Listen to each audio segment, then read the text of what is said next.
Joining me right now is Arkansas Senator Tom Cotton. He sits on the Senate Judiciary and Armed Services Committees. And Senator, it's good to see you this morning. Good morning to you.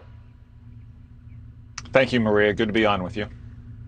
Are you expecting Russia to invade Ukraine? Well, Maria, Vladimir Putin has certainly set the conditions to invade. This is the most dangerous time in Eastern Europe in years, maybe decades, to have a major war between two nation states.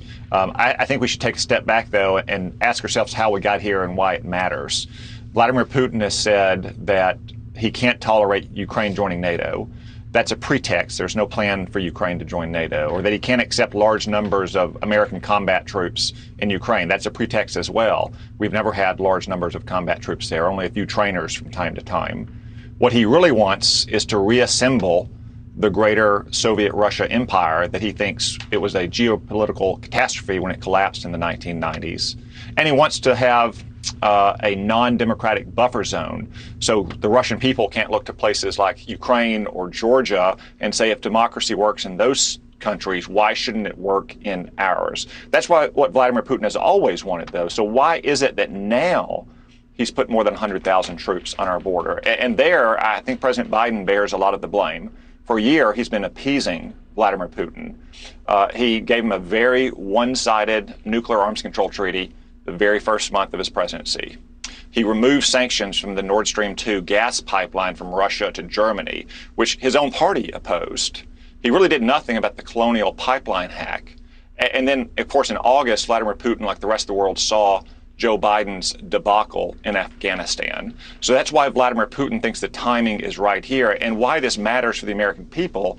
It is very dangerous when you allow our adversaries like Russia and China and Iran to try to upend the status quo, and all we do is have strongly worded speeches or some mealy-mouthed sanctions. So if Vladimir Putin can get away with this in Ukraine, what does that say to Xi Jinping about what he can do in Taiwan? Or what he can do to threaten our military positions in the Western Pacific, what he can do to continue to cheat on trade deals, to take jobs and wealth away from this country. That's why the American people care about what happens in Eastern Europe, is because it emboldens and encourages our adversaries everywhere if we simply look the other way when Vladimir Putin might invade Ukraine. Yeah, I want to get to China and the Taiwan potential in a moment, but let me stay on Eastern Europe for a moment, because not sanctioning the Nord Stream 2 pipeline basically gave Europe this dependability on Russia. I mean, Germany now needs that gas from Russia. Will Germany stand in the way of stopping Russia from invading Ukraine? I'm afraid they might, Maria. This week, Germany has not only refused to provide Ukraine with anti-armor and anti-aircraft weapons, they're actually blocking other NATO countries from providing those weapons to Ukraine. This is in part because Germany is now so dependent on Russian gas. Look, Germany made extremely poor policy choices about energy over the last decade, shutting down all of its nuclear power plants, for instance. That made them even more dependent than they already were on Russian gas. Now, with the Nord Stream 2 pipeline going through the Baltic Sea, you're in a situation where Germany has secured its energy supply without taking into account the consequences that'll have on countries not only like Ukraine, but NATO allies like Poland. Russia is now going to be able to turn off the gas to those countries in the winter with no consequences for Germany. That means that the German government will be much less likely to take a firm stance against Russia. This is just another example in the long lines of bad decisions and appeasing decisions that the German government across two different administrations has made towards Russia. Well, what about the bad decisions we've made, frankly? I mean, we've got oil prices now back up to $86, $87 a barrel, gasoline up 60% year over year. And we, too, the United States, is depending on oil from Russia because Joe Biden canceled the XL pipeline and moved the priorities toward electric.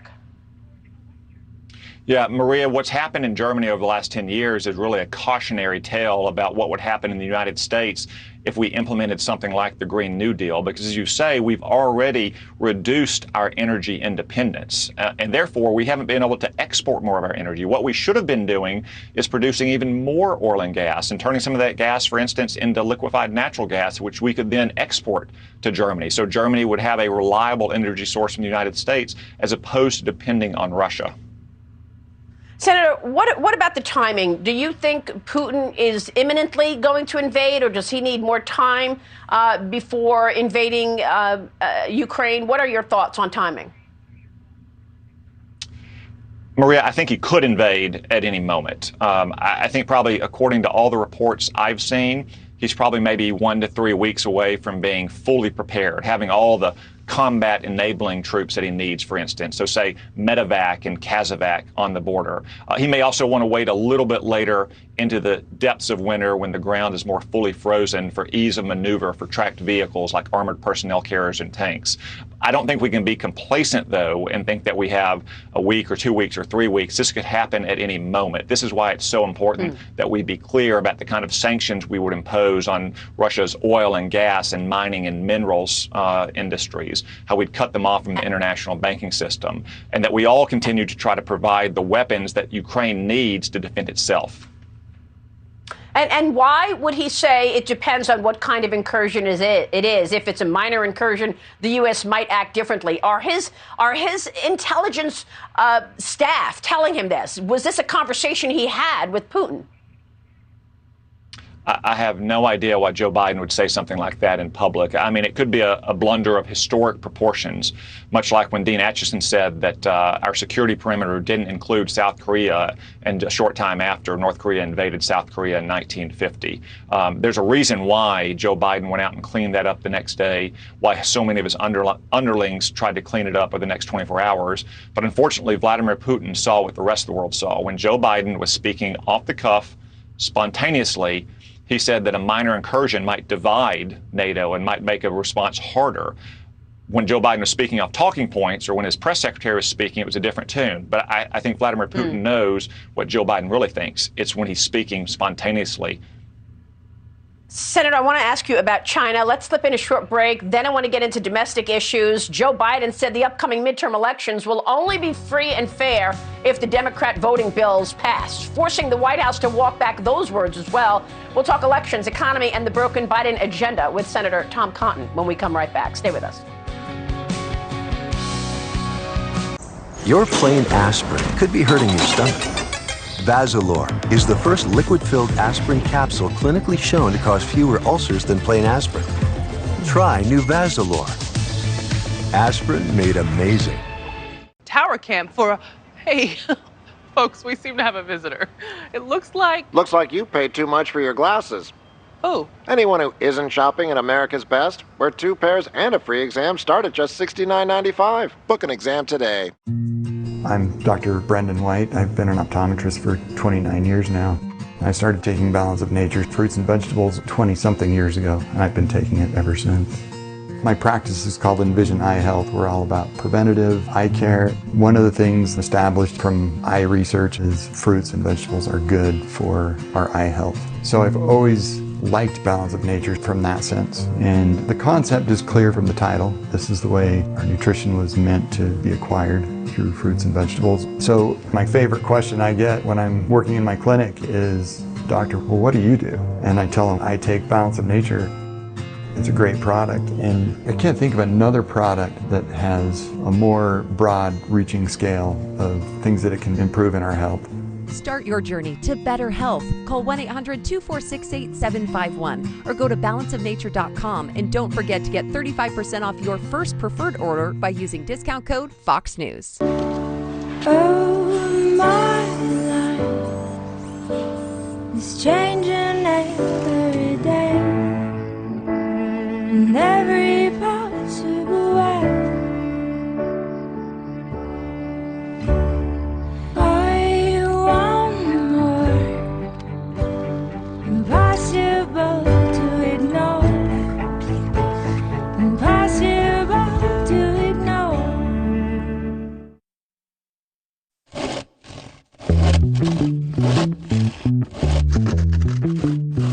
It can be easy to steal your identity.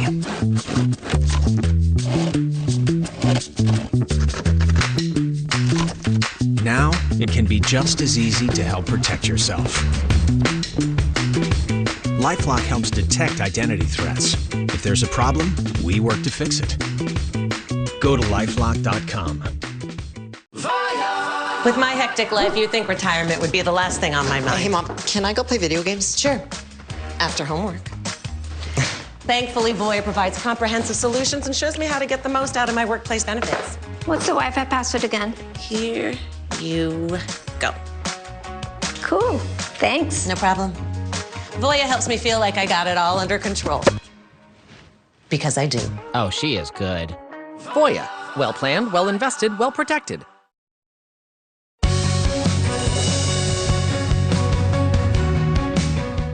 Do you still believe the upcoming election will be fairly conducted and its results will be legitimate? Well, it all depends on whether or not we're able to make the case to the American people that some of this is being set up to try to alter the outcome of the election. I think it easily can be illegitimate. President Biden questioning the legitimacy of the upcoming midterm elections. According to Rasmussen's daily presidential tracking poll, Biden's approval rating tumbled to a new record low of 20% following that solo press conference this week. Just the second press conference of his administration. I am back with Arkansas Senator Tom Cotton. And Senator, so now I guess it's okay to question the legitimacy of an election. Now we can. Yeah, Maria, I think you and I are both old enough that we can remember when you question very risky, dangerous practices that were put in place in 2020, that it was an insurrection and endangering democracy. What Joe Biden is complaining, though, is not about restrictions on the right to vote. States have not restricted the right to vote. They've made it easier to vote in many cases, but just harder to cheat. He is simply trying to cover up for what I think is going to be a disastrous election for his party because of his failed policies and rising inflation, rising crime, and a chaotic southern border. He's trying to find excuses in advance for why they're about to be beaten very badly at the polls in November. Will they be able to get their voting bills through at this point, or is that dead? And what about the rest of the agenda? Are they going to come back and try to get through some kind of a massive spending plan at some point in the next couple of months? No, Maria, they're not going to pass these election takeover bills. We were able to defeat them last week with all 50 Republicans united and Kyrsten Sinema and Joe Manchin standing up to the radicals in their own party, even though they sponsor the bills, refusing to break the rules of the Senate, to change the rules of the Senate. So I suspect they will come back to their massive $5 trillion spending bill. Joe Manchin said he couldn't support it in its current form last month, but I think they're going to try to take another run at hundreds of billions of dollars of spending on climate change and green energy. And as we discussed earlier, that could have devastating effects not only for jobs and prosperity in our country, but also for our energy independence. And also, it's going to have very negative effects on inflation, which is where they should be focusing. I mean, the Biden administration is suffering right now in part because they're not focusing on Americans' priorities, like getting inflation under control or getting shelves restocked, stopping the crime that we see in so many cities, and getting our southern border under control. That's where Congress should be focusing. Yeah, and I spoke with one CEO yesterday who told me that the chip shortage got worse at the end of last year, and we are going to have a very tough year in terms of the supply shortage and the disruptions that we're seeing. There are some people now expecting a recession because of all of these issues. I know that the Biden administration is trying to push through new nominees, and he is nominating Sarah Bloom Raskin as the head overseer of banks, and he's making climate change. She wants to make climate change a key priority for banking. Will she get through, do you think?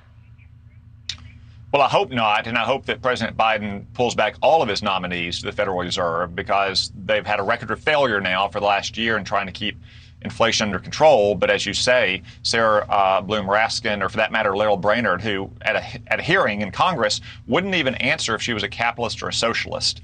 They're not going on the Federal Reserve to fulfill its core mission, which is a stable monetary supply to have stable prices and get inflation under control. They want to use the Federal Reserve to impose climate change policies on private businesses. Oftentimes they're acting in concert with major Wall Street banks. BlackRock, for instance, just sent out a letter to its CEOs and companies in which it invests saying, if you're not engaged in woke policies in your company, we may disinvest. This is all really just a kind of domestic American version of the social credit scores which the Chinese Communist Party imposes on its people. Government and big banks working together to try to enforce woke social and economic policies on private businesses. Well, it's actually quite extraordinary. You mentioned BlackRock. They are perfectly fine operating in China. They've told their investors to up their investments in Chinese companies by 3 times, and yet they are attacking American companies for fossil fuels. Last time I checked, China was the biggest polluter in the world. I've got to get your take on China. A moment ago, you said, what will this Ukraine situation mean for Xi Jinping as he eyes Taiwan? When do you expect China to invade Taiwan? Well, I think Xi Jinping believes today that his military is capable of invading Taiwan. They can execute that operation if he gives the order, if America doesn't come to its support. Now, there are reasons why he might not do that imminently, like the Winter Olympics that are coming up, or the Party Congress later this year, in which the Chinese Communist Party will give him an unprecedented third 5-year term in power. But after that, I think when the geopolitical conditions are right, maybe when the light and weather data is suitable in the Taiwan Strait, especially if Vladimir Putin pulls off an invasion of Ukraine, you could see Xi Jinping go for the jugular in Taiwan. That's why it's so important that we stand by our commitments around the world and that we be especially clear that we will come to Taiwan's support to defend its democracy and its autonomy.